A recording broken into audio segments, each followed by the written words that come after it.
അവന് പനിയാണ് എന്നെങ്ങനെ ഇംഗ്ലീഷിൽ പറയാം? ഇംഗ്ലീഷ് പഠിച്ചു തുടങ്ങുന്ന ആളുകൾക്ക് വേണ്ടിയിട്ടുള്ള വീഡിയോ ആണ്, എന്തായാലും ഉപകാരപ്പെടും, സേവ് ചെയ്ത് വെച്ചോ. അപ്പോൾ അവന് പനിയാണ് എങ്ങനെ പറയാം? ഐ ഹാസ് എ ഫീവർ അങ്ങനെ പറയാം. അപ്പോൾ അതിനു മുമ്പ് എനിക്ക് പനിയാണെന്ന് എങ്ങനെ പറയാം? ഐ ഹാവ് എ ഫീവർ അങ്ങനെ പറയാം. I have a fever. ഇപ്പോൾ എനിക്ക് തലവേദനയാണ്, I have a headache. അതുപോലെ എനിക്ക് പല്ലുവേദനയാണ്, I have a toothache എന്നാണ് പറയാം. മനസ്സിലായോ? അങ്ങനെയാണെങ്കിൽ അവന് പനിയാണെന്ന് എങ്ങനെ പറയാം? He has a fever. I വരുമ്പോൾ ഹാവ്, ഐ ഹാവ്. ഓക്കെ, അവനാവുമ്പോൾ ഹി ഹാസ് എ ഫീവർ, അവന് പനിയാണ്. ഇനി അവന് നല്ല പനിയാണെന്ന് എങ്ങനെ പറയാം? He has a high fever എന്ന് പറയാം. He has a high fever.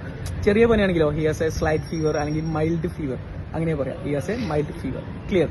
ഇത് വളരെ ഉപകാരപ്പെട്ടില്ലേ?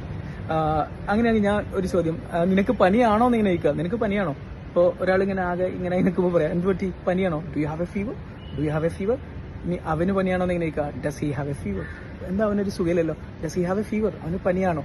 അങ്ങനെയൊക്കെ ചോദിക്കില്ലേ? അപ്പോൾ ഇതെല്ലാം ശരിക്കും നമ്മുടെ ഡേ ടു ഡേ ലൈഫിൽ ഉപയോഗിക്കുന്നതാണ്. അപ്പോൾ ഞാൻ നിങ്ങൾക്കൊരു ടാസ്ക് തരാണ്. ഇപ്പോൾ എനിക്ക് ഇന്നലെ നല്ല പനിയായിരുന്നു എന്ന് ഇംഗ്ലീഷിൽ എങ്ങനെയാണ് പറയാം? ആലോചിച്ച് പറഞ്ഞോ.